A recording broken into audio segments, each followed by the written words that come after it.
And hello, everyone. Welcome to the third episode of Behind the Fleet with It's Just Miss Wells. And tonight on this episode, we have DJ Ty.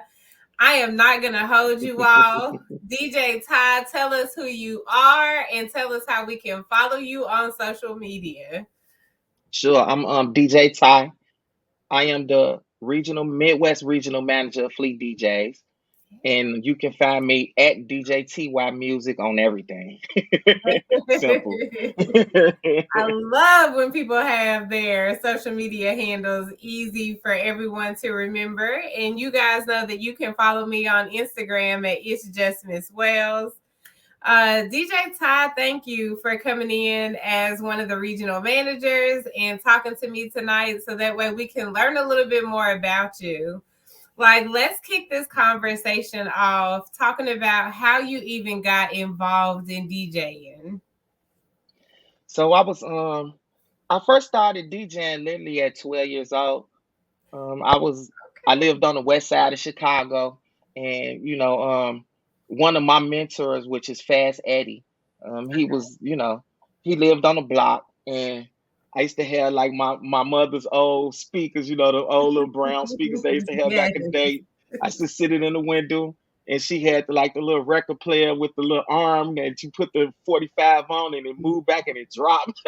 Yep. So I called myself scratching on the little on the turntable, whatever. And I guess it got to the point where Fast Eddie was just like, I can't take this no more, dude. Just sound horrible. so so he knocked on the door and talked to my mother and was like, I'm the DJ, the West Side, one of the best West Side DJs or whatever, and I'm gonna take your son under my wing because I see he excited about doing this, so I'm gonna teach him how to do it the right way. So that's how my whole real DJ career kicked off. Man, that's awesome to be able to come in the game under someone that has a wealth of knowledge that even though he came in joking with you and giving you a hard time, he wanted to be able to see you be successful because he's seen the passion in Yeah. you early for it. How does that lead you to Fleet? Like, how did you end up finding out about the Fleet Coalition? So I was so they every year they have a festival, Cincinnati Music Festival. And so Okay. I was down there in 2020. Yeah, it was like 2020. I was down there, and some of the DJs from Fleet was actually DJing downtown in Cincinnati, during the festival because it's like a whole four day event basically. And so so I was just kind of checking them out. They was doing the Fleet DJ drops and all that. So I just did my research. I went on Instagram and looked up Fleet DJs. Then the Ohio Fleet page popped up. So I kind of checked them out. And then I reached out to Aaron actually. I don't Okay. know. I don't know how I found Aaron on Instagram, but I reached out to Aaron, and he gave me a call and we had a nice conversation. And I was telling him, I want to be a part of Fleet, and by then, of course, I lived in Indiana, so there was no Fleet DJs in Indiana. So I actually was the first to restart. It was some in the past, but then at the time there was no Fleet DJs in Indiana when I reached out to him. So I literally restarted the Indiana division. So I recruited people, then I ended up being the Indiana state manager Okay. within a year. Within a year, I did it and moved up to state manager within a year. So by 2021, I was the Indiana state manager. See, there we go. I was just getting ready to ask you around what time was that when you came in. So we were still in the height of the pandemic. It kind of Hmm. makes sense on how you were able to go on social media and find out a little bit more about Fleet. But what you said that's key is that you came in and you restarted a division and was able to quickly escalate yourself up into leadership and actually have the chance to lead that state and continue to have success in that. Like when you came in, outside of recruiting other people for that state, what were some of the other things that you did that helped you build the foundation? Well, it was kind of easy for me because in the Midwest, mainly Chicago, Northwest Indiana, I'm well known, because I've been DJing literally since I was 12, and I'm not afraid to give people my age, but I'm about to be 51 next on the No 17th, literally. way. So I've been DJing, right? So I've been DJing a long time, and I've been doing in my 20s, I was doing rave parties, bookings, flying all over the country and things like that. And so I did albums and stuff with house music. So a lot of DJs know me. So once I just started reaching out to people that I was cool with, and so it was easy. It was easy for me to build it because they trusted me. Got you. So we got to talk about this. With you having Mhm. so much time in this game, like you've seen the DJing world transform over and over and Oh over my again. goodness, yes. Like, let's talk about that just a little bit. We cannot let you come on this platform and skip over being able to have you paint that picture for us. And so when I first started DJing, we were DJing with 1,200 turntables.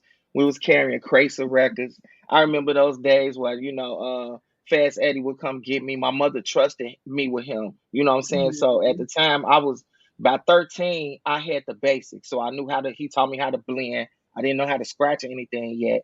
And so he would take me to this club it was a skate rink on the west side of Chicago called Hot Wheels. And so I Mm. was definitely not supposed to be there because I was 13 years old. And, but he would take me in the DJ booth and just kind of had me there. So he'll let me Mhm. DJ for an hour. And so it went from an hour. And once I got better, it went from 1 hour to 2 hours. So it started that way. So we were literally carrying crates of records, and it's funny how things change now because DJing has got so simple. You know, I Mm. used to kind of be mad about it, but now not really. I just Okay. learned how to embrace it, and I just use the skills that I have with the new technology, and it just enhances things. So yeah. I can understand that. I mean, when you're used to having to carry around a whole bunch of things, and now you only need just a couple of items to be able to get a party going, I'm Mhm. sure that it has made it a lot easier. But in a sense, like, what are the biggest things that you see different in the way that people party now versus the way that they used to party then? Especially since you've Oh. done house parties and raves and all kinds of stuff. so So back then, the difference back then is like, especially when me doing house music, and once I learned how to like create house music and things like that, you were able to be unique. So I would fly to another state. We actually had fans because they want to hear your music. So I'll show up and do a set with all brand new music that I've created that week that nobody's ever heard. You see what I'm saying? So you're able to keep yourself unique. And now it's more like how easy, even with rap and things like that, when you had to go what we call record digging, you able to find rare music and things like that, so you can create a set that was unique. And now it's so easy to get music. It's almost like all DJs sound the same. All Mm, DJs are playing the top 10 songs that are out on the radio and things like that, and they're afraid to go outside of that box yeah. and try to be unique. And it's difficult to be unique if you don't create your own music, because now music is so readily available, that back then DJs were able to find music that other people couldn't find. If I'm Yeah. flying out and I'm going to Detroit, or I go to New York, that's record digging in another state that other DJs in my city are not going to have access to that. So you could able to come back with this music that's unique to you. And now Mm. it's difficult to do that. So And what? Go also the ahead. skills part, Okay. because a lot of DJs don't put the time and effort into skills like scratching, doing tricks and things like that. So it's just easier because you don't have to learn that stuff anymore. Most people in the clubs now don't even look for that. They just want to hear the songs they want to hear. Even if you don't know how to blend, you can just throw the songs in and they okay with that. You know what I'm saying? So the quality of DJs has dropped dramatically because it's so easy to satisfy a crowd now. So, what ways do you think that DJs can start making themselves stand out amongst all these other people that sound the same? Because the music is starting to sound the same, the artists are starting to look the same, it's all starting to feel the same. So, in a sense, it is almost a DJ's responsibility to find a way to keep things unique. With someone is with expertise as you have, like what's some ways that a DJ can stand out and make sure that crowds remember their name and who they are? I mean, the number one way I think is to don't be afraid to break new music. You know, it Ooh. you know, if you can be unique by breaking new music because you can get with artists that music has never been heard before. And if you sneak those songs in with those top tens, and you can create a totally different feel and a totally different set than what you hear those little babies all night. And you know what I'm saying? And you can sneak in something that's hot and good that nobody's ever heard before. Just try to break new music or play something different. Instead of just going by this format of I have to play Sexy Red all night. I have to play Little Baby all night. I have to play. You see what I'm saying? So it's Yeah, okay to go outside of the box sometimes. And you can create a buzz for an artist by breaking new music. That's good music. I agree. So let's segue this back into how you're able to use Fleet to do just that with breaking new artist music. So what me and my co-regional manager are doing, especially this year in the Midwest, I've challenged every state to give me an artist out of their state. Mm. And so what we're gonna do is we're gonna take those five artists. I'm currently in charge of Illinois, Indiana, Michigan, Wisconsin, and Ohio. So those five Midwest states are the states that we are in charge of. So I'm challenging every state to give me an artist for us to push and break this year. So that would be five artists, one artist from every state that we can push and actually try to break a song from them. You know. Okay. So tell me about the sound that you guys are looking for when it's five different locations. So is it a certain genre? Is it a certain feel? Or is it like a combination of things that you guys are on the hunt for? We just want music that sounds good. You know what I'm saying? It could be soul music. It could be R&B. It could be rap, whatever. We want music that sounds good. We have, as you know, we have all types of DJs in Fleet, so it really doesn't matter what type of music in. Whether it's house, we got an EDM division, we got an R&B division. So I can then take those songs in the package and take it to the prospective division, so then we all can push it. So it really doesn't matter. We only music that we don't have is K-pop. And I feel like there's only a matter of time before a Right, classic says, we got a K-pop division. Who wants to go join it? Like, right, right. so then, DJ Ty, like, let's talk a little bit about like your personal life. When you're not Okay. DJing, what do you do? Who are you behind the DJ table? I'm a family man. I love my wife. I love my kids. I try to spend as much time, outside of my 8 hour job. You know what I'm saying? Because I do work an 8 hour job also. And then and I love music. My wife loves music. So we just try to do family things together. I mean, even this year, I'm bringing my son and my wife to Orlando you know, because his birthday is actually on July 17th. So we're gonna do the Okay. whole birthday thing with him while we at the conference this year.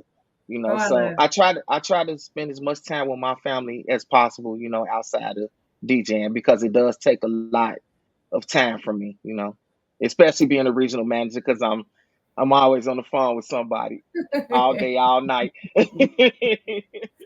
I love that you have been able to keep your family a part of this because there's a lot of organizations that just want you and they Mhm. ask you to come in and give your time, your talent, your money, and your energy. But I think it's important for people to understand that our division loves for us to involve our organization and loves loves for us to involve our family in it. Right. If there's Hmm. ways that we can bring our kids and show them what we have going on, there's never been a time that I've heard anyone in leadership say, no, your kids shouldn't be here. And Right. I think that is fundamental because, like you said, there's people that's out here that have to make a decision on, do I hop on a fleet call right now? Or do I go to this fleet event? Or do I spend time with my Hmm. kids? And have you seen your son become interested in being a DJ or anything within like the party realm from being able to be exposed to these things from you and your craft? Absolutely, absolutely. My 10-year-old, he's right here on the couch right here with me now. So he's always, oh, you on the fleet conference call? He knows the DJs. He like, oh, that's DJ Tone on the call with you, and so he involves himself definitely. My Love it. wife is very supportive. She comes out to the events with me. Even the events that I try to support with other members, she's always there. She comes out. I have an older son. He's 18 now. You know how 18-year-olds are. So he dab in and out of the DJ thing. So I've had him doing parties with me. He do stuff in the summer, Okay. so he actually knows how to DJ, but he jumps in and out. I don't put pressure on him, but I taught him how to do it though. So now it's up to him if he wanna take on that career. And it's good side money. I'm big on Yeah. trying to teach my kids different ways that they can source in funds if they don't want Mhm. to have a traditional 9 to 5. And I'm like, man, Mhm. use your skills to do something that you like. And who Yeah. doesn't love music? I think you can connect to it in so many different ways. Yep. Um, Absolutely. who is some of your favorite artists? Like, if you had three people that you could listen to on an 8 hour trip somewhere, what would be the three people that you would? Tupac. Okay, yes. Tupac is one of them. I love Biggie. Okay. Um, as far as R&B, I don't know how can I put this. Well, outside of the person, I'll say the music. Especially with me being from Chicago, I love R. Kelly music. I listen. Don't love the person, but I love the music. You can never take a person's creation away from them, no matter what they've done in life. You have to give him the props that he is one of the greatest R&B singers ever. We Like heard it. We heard the music. You can bury exactly, the man. You can put him wherever you want to put him. You can try to never exactly. stream it ever again in your life. But look, But we just made but chill. just for the record, just so won't nobody bash me, I the things that's happening to him now, he deserves that. If he did what he did, he deserves to be punished for what he did. But that still doesn't take away from the music that he created. So I, I'm not backing him as a person of what the nasty things that he did as a person. I'm not backing it at all. I I just love the music that was created before he got into all that. DJ Ty, I think you said it perfectly. Like, you have to be able to separate the person from the craft. And that's whether Right, they're the artist, the DJ, whoever it is. And I agree with you 100%. We can laugh and we can joke about it, but in the seriousness of the things that he's charged with, like you said, right, if that is what he has done, then karma gets you when it gets you. So you can never exactly, outrun it, cover it up, or think that just because you're famous and you got a lot of money, that it gives you a pass to do things that ethically are not right.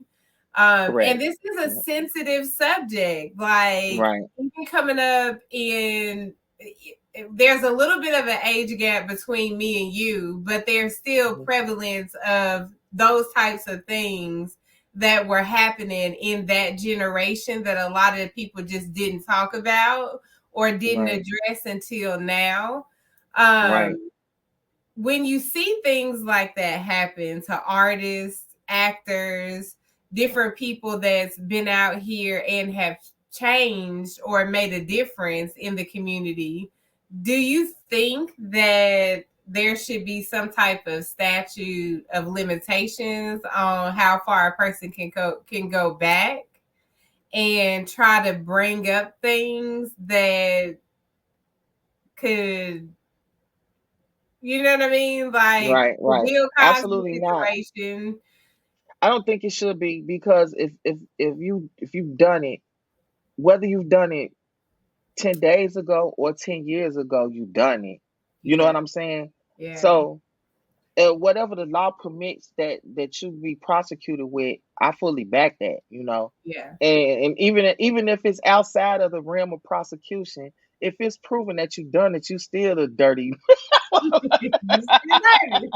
this, the law can't tell you just because they can't Right. do nothing about it doesn't mean that at the end of the I day, mean, what's wrong is wrong is wrong. wrong. Yeah, Yeah, what's wrong is wrong. So if it's wrong, it's wrong. I agree. You know, and then as you know, us as having kids, would you want that happening to your kid? You see what I'm saying? So you have to look at it in an ethical way, like that. It's just wrong. It's There you go. wrong. I mean, I'm on your side, DJTy. I'm with you 100%. Hmm. Like, love the music, and you still gonna hear me Right, play that right. TP3. You gonna hear me sing "I Believe I Can Fly" and all of the above. But Mhm. it And is when what we it play it, you got to remember he no longer even gets a dime of that money. So it's not like we support him financially either by playing that music now, because he doesn't even have access to the money or the proceeds that are being made from any of his work from, from back then now. So we're not supporting him financially in any type of way by playing the music. So there it is. Well, listen, I want to make sure that we paint the picture of where DJTy and the Ohio Fleet DJs are going in the future. Like, let's when I'm talk a from little Indiana, bit. I'm from Chicago. I currently live in Indiana though, but I'm from Chicago, born and raised in Chicago, Chicago. Illinois. My Chicago brother, I'm so sorry. No, Let's okay. talk about where you guys are going in 2024 and what you want to accomplish in your current role as the regional director. Hmm. So as regional manager for the Midwest, I do want to break at least one artist this year. You know, out of one of our 5 states, we gotta rise up and get someone out there. You know, how I look at Midwest Fleet, that's kind of what we there for. You know, we there to support artists. You know, we have a lot of artists in the Midwest that don't get the recognition due to the fact that how situations are where A&Rs are in Atlanta. They're in, you know what I'm saying? So it's saturated in some areas, and in some areas get no love at all. So we're trying to bring a light on these areas that don't get any love at all, and say we do have great artists in these other areas, Columbus, Ohio, Detroit, Michigan, Milwaukee, Wisconsin, Indianapolis, Indiana, and of course Chicago, So if we could break one artist out of one of those states, I think we'll accomplish something great this year. Love it. Now, how can the artists be able to get their work to you so you guys can listen to it? You can send it. I have a couple of emails. You could, because I also run Who Should He Radio out of Indiana. It's one of the Fleet Network radio stations. So they could send their music to whoshouldheradio.com at gmail.com. I'm sorry. And they could DJTy music at gmail.com. You can send it there. You can send it to DJTy.fleetdj at gmail.com. Or just reach out to me on any social media platform, and just let me know you got some music, and I'll connect with you. Or if depending on what state you in, I'll connect you with one of the state managers of that particular state in order to get the ball rolling. And you guys remember, like, no specific genre that this Nope. DJ is looking for. He's open to anything. Again, Fleet has almost anything that you're looking for. If you Yep. want to come in with some country music, I know people that's gonna play your Yep. country song. And if you got, like you said, some house music, we got a whole Yep. division of DJs that love house music. You Yep. got rap And I'm and actually on. I'm actually in the EDM division, so there you go. because I do house music too, so I'm in the EDM division. So now that just because I'm a regional manager doesn't mean that I can be a member in one of the other divisions. We support each other, you know. So if I do Free. that type of music, I could definitely be just a member in the EDM division and love it, you know.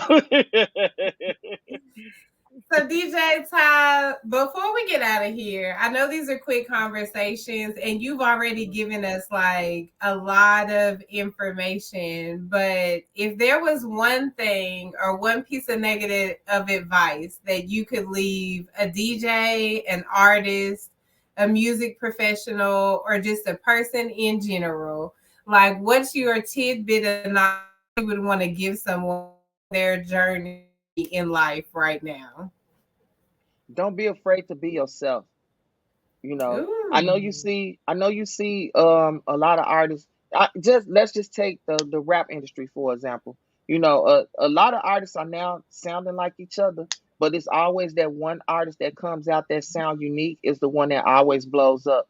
So just because you feel like you're not getting traction with your music at the time, stick to what you're doing and don't be afraid to just be yourself and enhance yourself and not try to be like anybody else. Woo. We got mic drop in the conversation right there. Thank you for taking some time out of your day to be able to come in and give us a chance to learn a little bit more about you, the movement that you have going on, and how you became a member of Fleet and the things that you guys have planned in 2024. Before we get out of here, drop your social media handles one more time so people know how they can follow you and connect with you once we get out of here. You can follow me on at DJTy Music on everything. That's Facebook, Instagram, Twitter, TikTok, Snapchat. All social media is at DJTy Music. You know, and also if you get a chance, also follow official Midwest Fleet DJs on Instagram. All right. And you guys know that you can follow me on Instagram at It's Just Miss Wells.